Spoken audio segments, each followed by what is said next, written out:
Speaker sir, सबसे पहले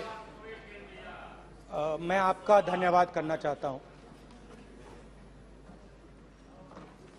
कि आपने मुझे लोकसभा में रीइंस्टेट किया।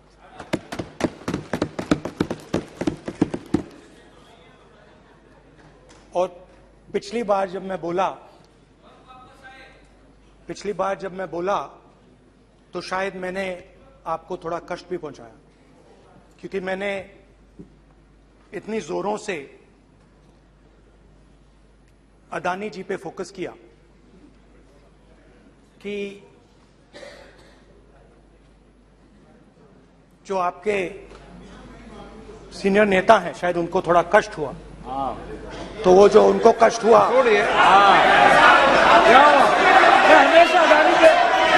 हमेशा अदानी पे अभी भी कष्ट हो रहा है। वो जो कष्ट हुआ, अभी भी कष्ट हो रहा है। विषय पे आइए, विषय पे। अभी भी कष्ट हो रहा है, अभी भी कष्ट हो रहा है। ये देखिए, ये सारे नहीं मगर सुनिए ये है। तो वो जो कष्ट हुआ 1 2 3 4 5 उसका असर शायद आप पे भी थोड़ा हुआ।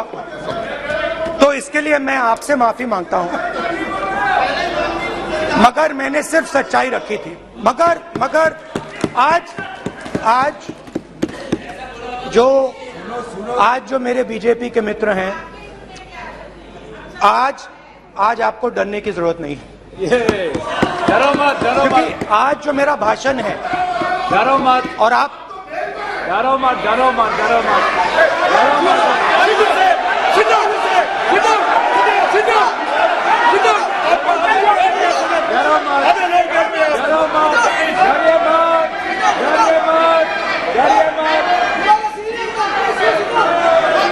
स्पीकर सर, अरे बैठो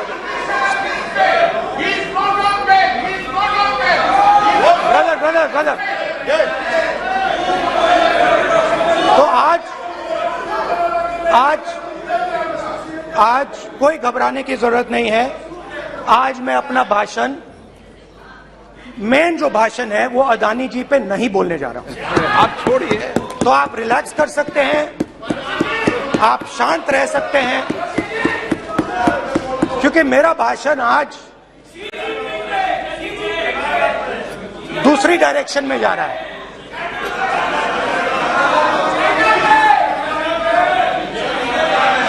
रूमी ने कहा था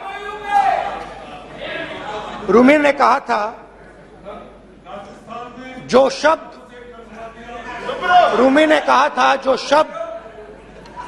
दिल से आते हैं वो शब्द दिल में जाते हैं। तो आज मैं दिमाग से नहीं बोलना चाह रहा हूं, मैं दिल से बोलना चाह रहा हूं।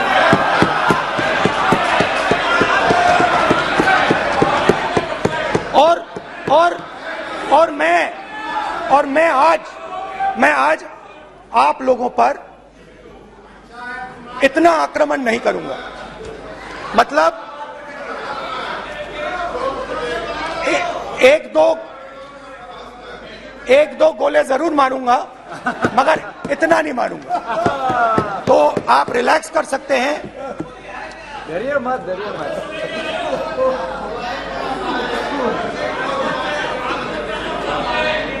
अरे रक्षा मंत्री जी आज संभाल लेंगे आप लोग।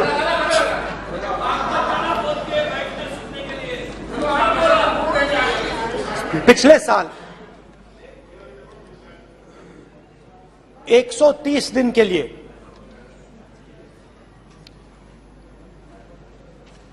मैं भारत के एक कोने से दूसरे कोने तक गया, अकेला नहीं, बहुत सारे लोगों के साथ।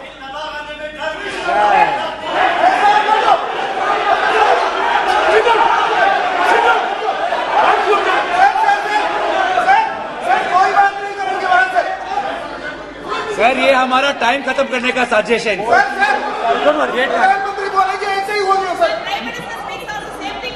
सारे समाज निकल गए जबरदस्ती समुद्र अधीर अधीर अधीर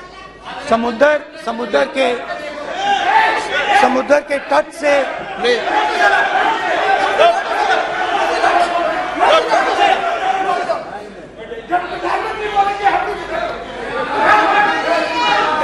माननीय सदस्य प्लीज प्लीज ऐसे धमकाने का बाकी मत बोलो यहाँ पे बोलिए। आप उधर भी हाँ प्लीज। मैं समुद्र के तट से कश्मीर की बर्फीली पहाड़ी तक चला।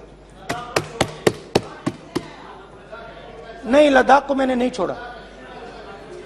यात्रा अभी खत्म नहीं हुई है, यात्रा जारी है और जरूर लद्दाख आएंगे, घबराइए मत। बहुत सारे लोगों ने मुझसे पूछा यात्रा के दौरान, यात्रा के बाद कि राहुल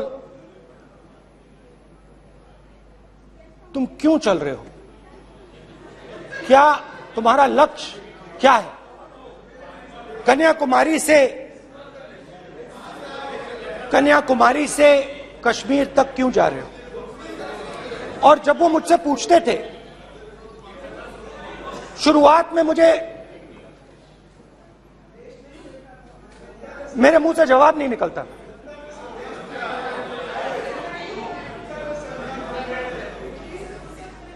शायद मुझे ही नहीं मालूम था कि मैंने ये यात्रा क्यों शुरू की।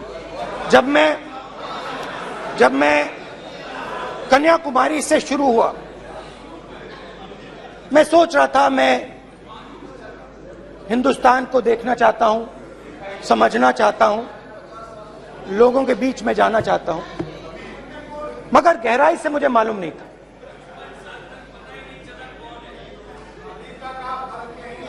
थोड़ी देर में मुझे बात समझ आने लगी।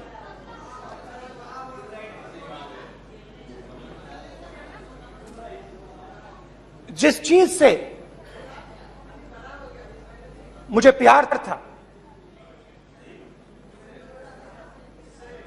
जिस चीज के लिए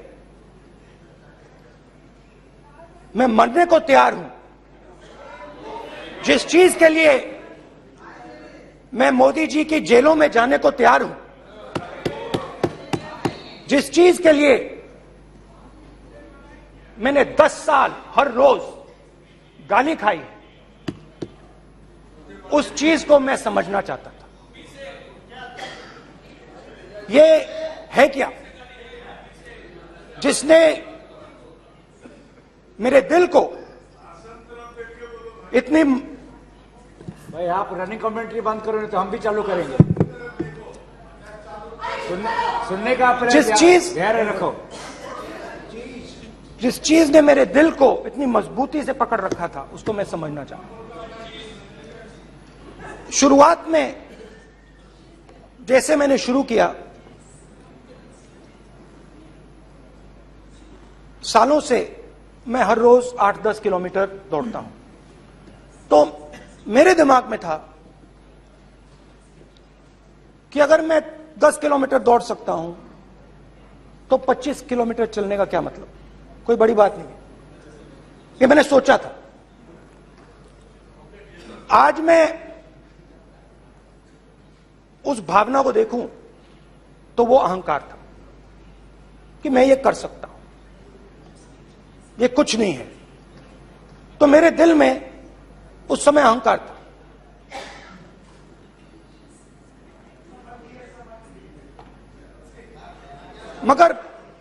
मगर भारत अहंकार को एकदम मिटा देता है, 1 सेकंड में मिटा देता है। तो हुआ क्या, 2-3 दिन में मेरे घुटने में दर्द शुरू हो गया। पुरानी इंजरी थी और जबरदस्त दर्द। हर रोज मैं उठूं और मेरे घुटने में दर्द, हर कदम में दर्द। तो पहले 2-3 दिनों में जो अहंकार था, जो मतलब भेड़िया जो निकला था, वो चींटी बन गई एकदम।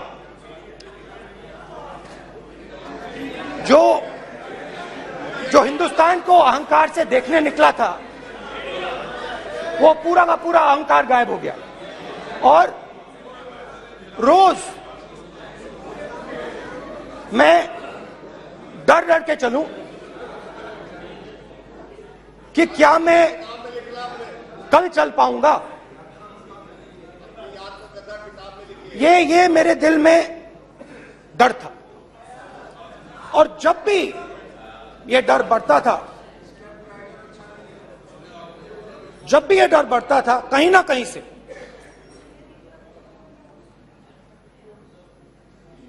कोई ना कोई शक्ति मेरी मदद कर देती थी। एक दिन मैं सह नहीं पा रहा था, एक छोटी सी लड़की आती है, मुझे चिट्ठी दे देती।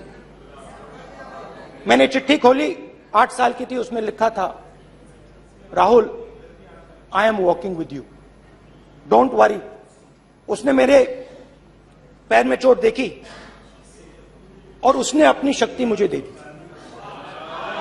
सिर्फ उसने नहीं, लाखों लोग ने। और शुरुआत में जब मैं चल रहा था, कोई किसान आता था, मैं एकदम पहले उसको अपनी बात बताता था कि आपको ये करना चाहिए, आपको इस प्रकार से काम करना चाहिए। मगर इतने लोग आए, हजारों लोग आए, कि थोड़ी देर में मैं बोल नहीं पाया। जो मेरे दिल में बोलने का डिजायर था, वो बंद हो गया। बोल ही नहीं पाया, क्योंकि इतने लोगों से बोलना था। और एक सन्नाटा सा छा गया, भीड़ की आवाज थी, भारत जोड़ो, भारत जोड़ो, भारत जोड़ो। और जो मेरे से बात करता था, उसकी आवाज में सुनता गया।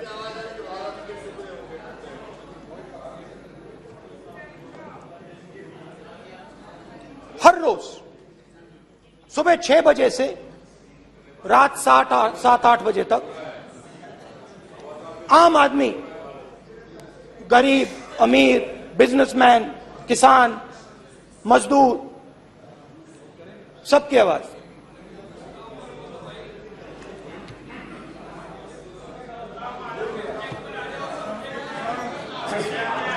आ रहा हूं।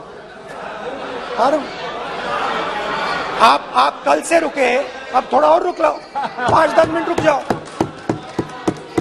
तो ये चलता गया, मैं बात सुनता गया। और फिर मेरे पास एक किसान आया, और किसान ने हाथ में रुई पकड़ी हुई थी, और उसने मुझे कहा, अध्यक्ष महोदय, उसने मुझे कहा, मेरी आंख में देखकर उसने मुझे अपना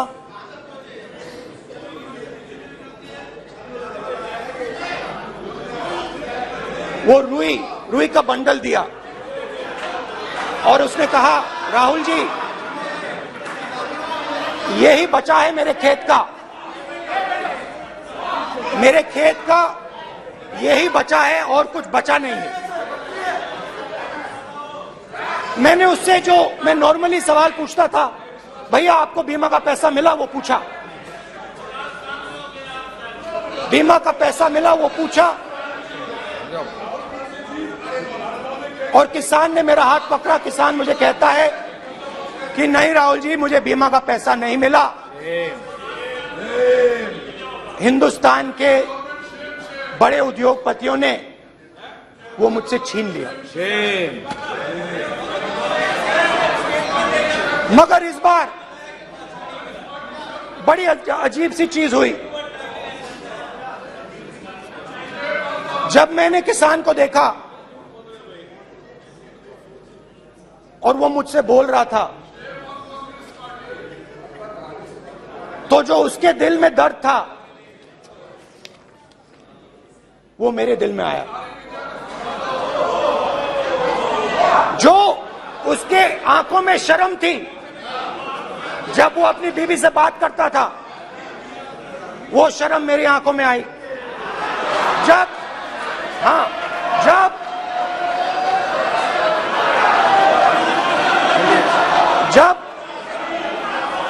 उसकी जो भूख थी वो मुझे समझ आई। और उसके बाद यात्रा बिल्कुल बदल गई। मुझे भीड़ की आवाज नहीं सुनाई देती थी, मुझे सिर्फ उस व्यक्ति की आवाज सुनाई देती थी जो मेरे साथ बात कर रहा था। उसका दर्द, उसकी चोट, उसका दुख, मेरा दुख, मेरी चोट, मेरा दर्द बन गया। समझने की कोशिश करो।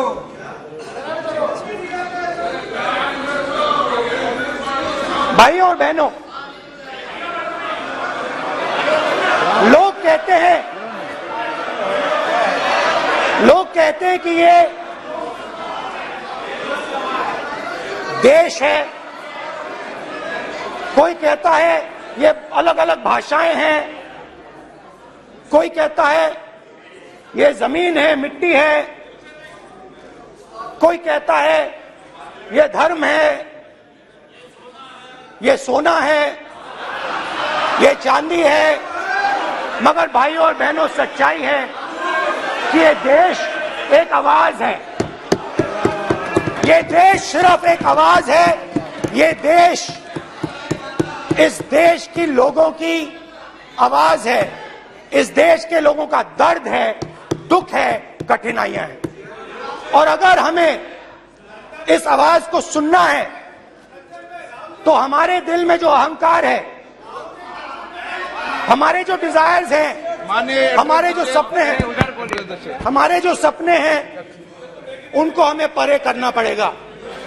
जब हम अपने सपनों को परे करते हैं तब हमें हिंदुस्तान की आवाज सुनाई देती है, तब तक हिंदुस्तान की आवाज हमें नहीं सुनाई देती। अब आप कहोगे ये बात मैंने नॉन कॉन्फिडेंस मोशन में क्यों रखी?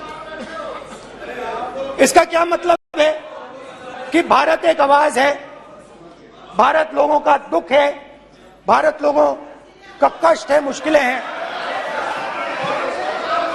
क्योंकि भाइयों और बहनों,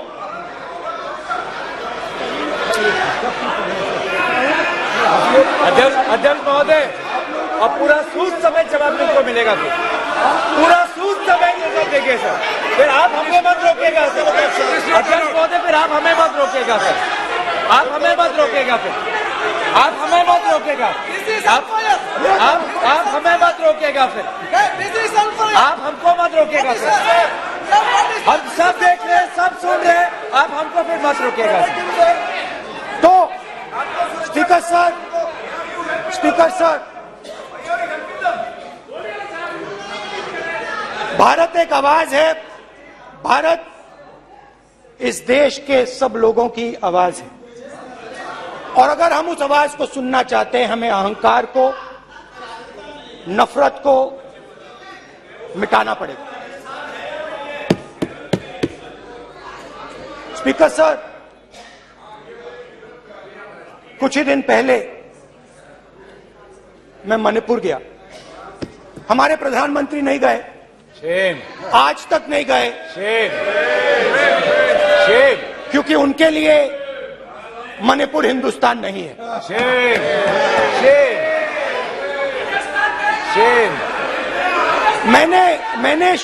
मैंने मणिपुर शब्द प्रयोग किया, मगर आज की सच्चाई यह है कि मणिपुर नहीं बचा है। मणिपुर को आपने दो भाग में कर दिया है। मणिपुर को आपने बांट दिया है, तोड़ दिया है। मैं मणिपुर में रिलीफ कैंप्स में गया। रिलीफ कैंप में आज जा रहा हूं,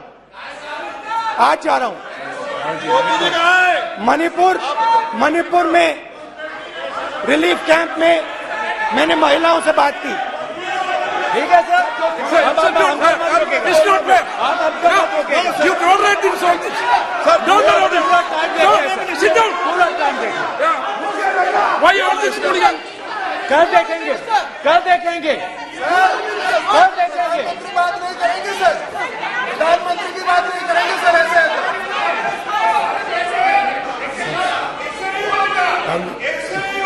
सूद समय मैं जवाब मणिपुर मिलेगा। गया और मणिपुर के कैंप्स में मैंने महिलाओं से बात की, बच्चों से बात की,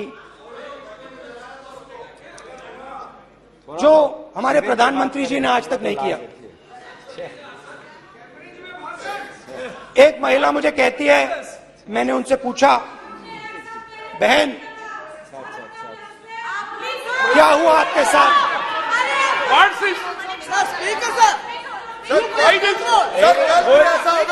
एक एक मंत्री बोल रहे हैं, कल आप बोले एक एक मंत्री खड़े होके बोल रहे हैं, एक एक मंत्री खड़े होके ऐसे कर रहे हैं। एक एक मंत्री खड़े होंगे तो पूरे सांसद खड़े होंगे यहाँ पे, पूरे सांसद खड़े होंगे यहाँ पे। बैठे नहीं है, चुपचाप करिए। कल पूरे सब खड़े होंगे, पूरे सब खड़े होंगे। कल कांग्रेस पार्टी ने पूरा देश खड़ा होगा आपके खिलाफ, तो पूरा देश कल आपके खिलाफ खड़ा होगा। मैं बहुत सारी महिलाओं से बात किया, मगर मैं आपको दो उदाहरण देना चाहता हूं। एक महिला मुझे कहती है, मैंने कहा क्या हुआ तुम्हारे साथ? कहती है, मेरा छोटा सा बेटा, महिला का सम्मान करें प्लीज, ये सम्मान। एक ही बच्चा था मेरा, कोई शर्म कर लो गल मारी। एक ही बच्चा था मेरा, मेरे सामने, मेरे आंखों के सामने उसको गोली मारी है।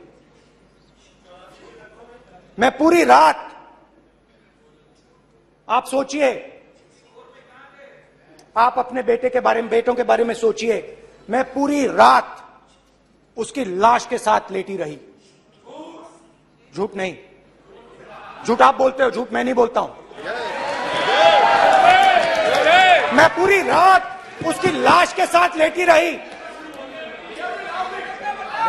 और फिर मुझे डर लगा, मैंने अपना घर छोड़ दिया, जो भी मेरे पास था वो मैंने छोड़ दिया। मैंने उनसे पूछा, कुछ तो लाई होगी? कहती है, नहीं, सिर्फ मेरे जो कपड़े हैं ये मेरे पास हैं। और फिर इधर उधर ढूंढती है और एक फोटो निकालती है और मुझे कहती है, यही मेरे पास अब बची है।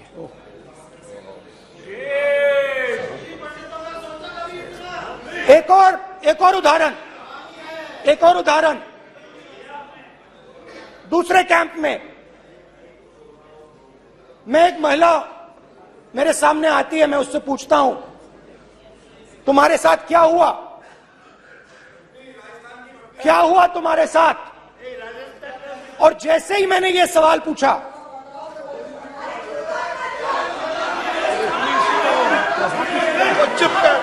जैसे ही मैंने ये सवाल पूछा,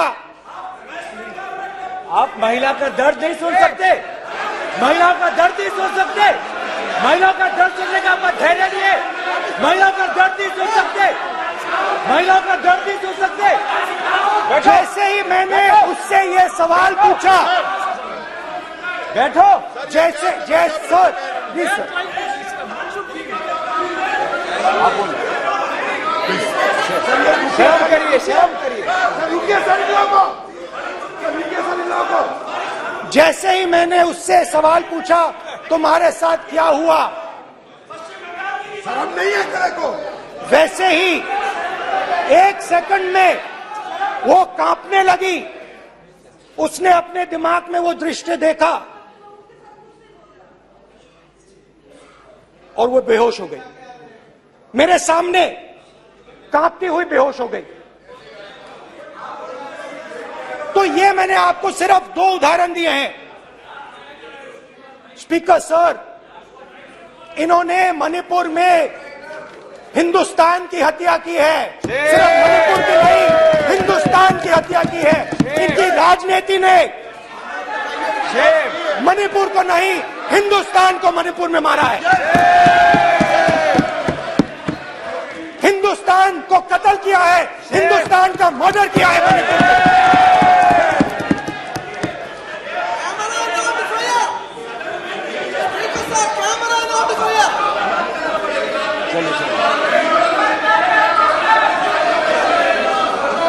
अरे 2 भाग किए हैं, शर्म करिए जी।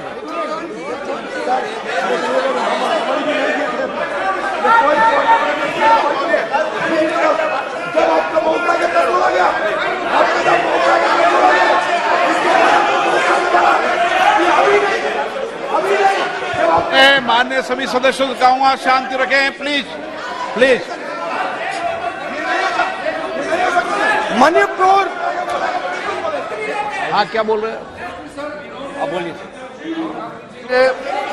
अरे भाई क्या बात है, जो बातें कर सकते हैं, क्या बात करते हैं? इन्होंने राहुल गांधी ने आज सदन में पानी पी रहे हैं भाई। आप क्या बात करते बैठो सर, ये राहुल गांधी ने आज जो बातें कही है इस सदन में, वो भी बात किया है। मैं उनसे एक सवाल पूछना चाहता हूँ। 60 दशक के चारों लोगों को नॉर्थ ईस्ट में क्या हुए हैं, इसके इधर कांग्रेस पार्टी है। राहुल गांधी को माफी मांगना चाहिए। राहुल गांधी का कांग्रेस पार्टी 60 साल से ज्यादा इस देश को शासन किया है। नॉर्थ ईस्ट को इन्होंने खत्म किया है। आज नॉर्थ ईस्ट में जितना मिलिटेंसी है ये कांग्रेस पार्टी ने पैदा किया है। क्या बात करते हैं, अब क्या बात करते हैं? आज नॉर्थ ईस्ट में सारा मिलिटेंट ग्रुप है, सारा कांग्रेस पार्टी की वजह से चला हुआ है।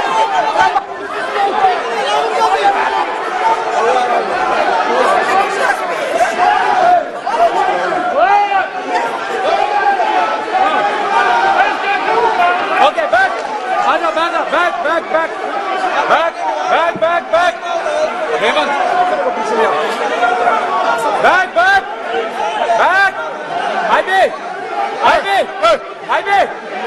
हाईवे हो गया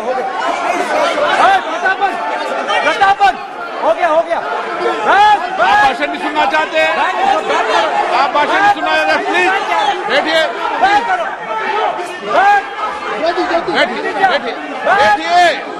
प्लीज बैठिए, प्लीज बैठिए, चलिए।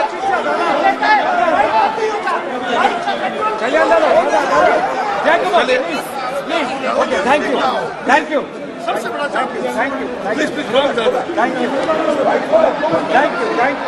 थैंक यू हमारा माइक बोल गया। एक मिनट बैठिए, एक मिनट प्लीज बैठिए, बालूजी प्लीज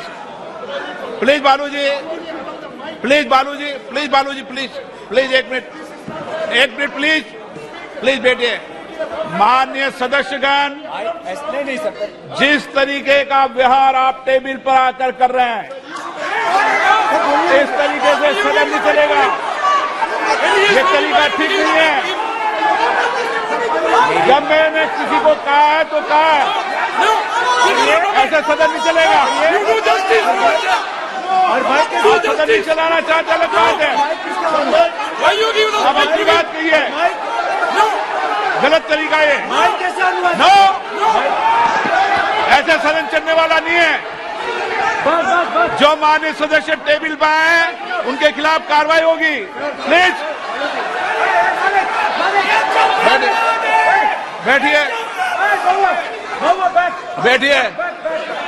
बैठिए, आप भी बैठिए। माननीय मंत्री जी, प्लीज बैठिए। भारत सदन है, माता, प्लीज बैठिए। भारत माता, प्लीज बैठिए। Please brother. मैं बहुत शांति से सुन रहा हूं, इसका तरीका ये नहीं है उचित हो कि आप टेबल पर आए। नहीं, गलत गलत तरीका ये।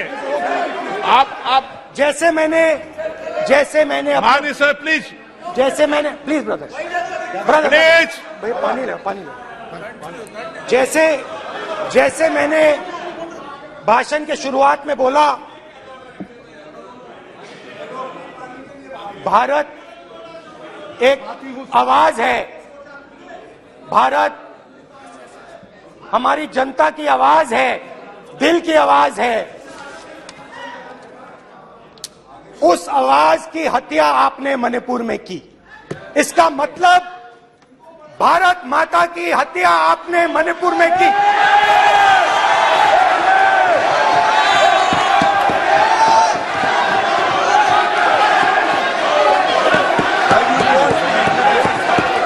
भारत माता को आपने मणिपुर के लोगों के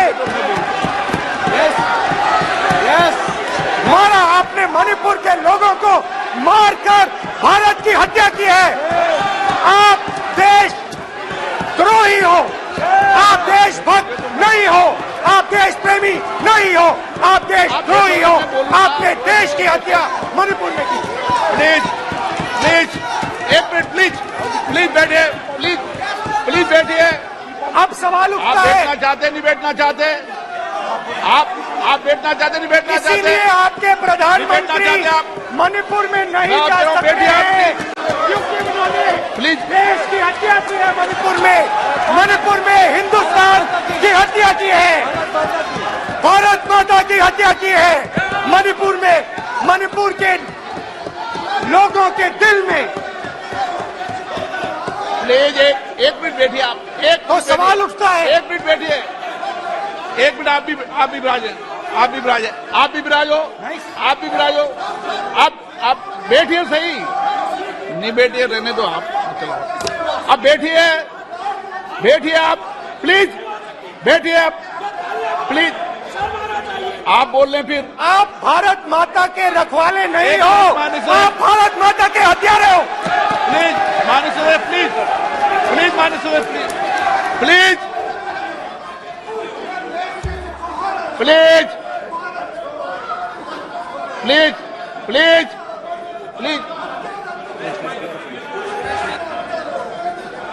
देखिए माननीय सदस्यगण, प्लीज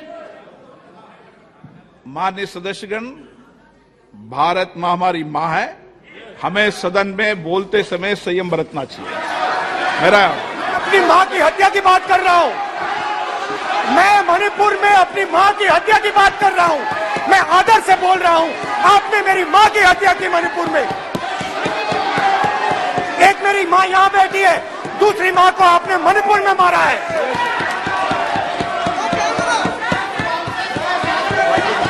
और हर रोज जब तक आप हिंसा को बंद नहीं करोगे, तब तक आप मेरी मां की हत्या कर रहे हो। हिंदुस्तान की सेना मणिपुर में एक दिन में शांति ला सकती है। हिंदुस्तान की सेना का प्रयोग नहीं कर रहे हो, क्योंकि आप हिंदुस्तान को मणिपुर में मारना चाहते हो।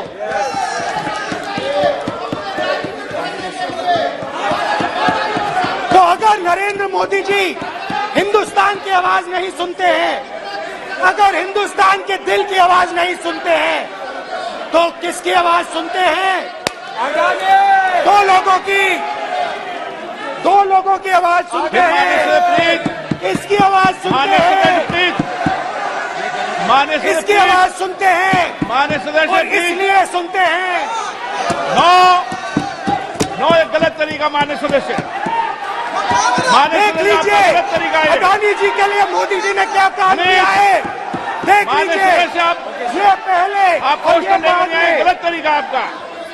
माननीय सदस्य आपका गलत तरीका है। आप सीनियर सदस्य हैं, आप इस तरीके का बाहर सदन में मत करिए। आप बात करिए, लेकिन इस तरीके से पोस्ट में लाना ये उचित नहीं है किसी तरीके से। रावण दो लोगों की सुनता था। रावण दो लोगों की सुनता था, मेघनाथ और कुंभकर्ण। वैसे ही नरेंद्र मोदी दो लोगों की सुनते हैं, अमित शाह और अडानी। भाई और बहनों, लंका को हनुमान ने नहीं जलाया था, लंका को रावण के अहंकार ने जलाया था। प्लीज माननीय सदस्य, आप संयमित बोले। आप ये सदन है, आप तरीके से बोलिए। माननीय राम सदस्य, ने रावण को नहीं मारा था, रावण के अहंकार ने रावण को मारा था। आप पूरे देश में केरोसिन फेंक रहे हो, पूरे देश में आप केरोसिन फेंक रहे हो। आपने मणिपुर में केरोसिन फेंकी और फिर चिंगारी लगा दी। अब आप हरियाणा में कर रहे हो, पूरे देश को आप जलाने में लगे हो। आप पूरे देश में भारत माता की हत्या कर रहे हो। धन्यवाद स्पीकर।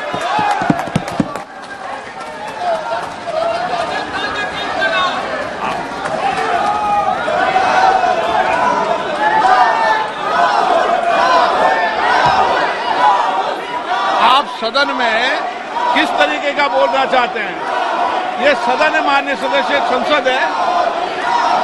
प्लीज बैठिए, प्लीज बैठिए, प्लीज बैठिए।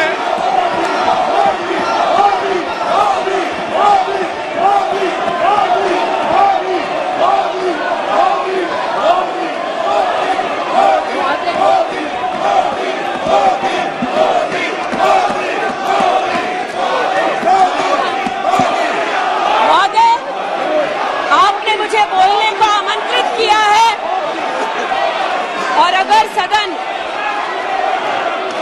विशेषतः विपक्ष, मेरे वक्तव्य को सुनने का धैर्य रखे तो बहुत सारी चीजें उजागर हो सकती हैं। You are not India.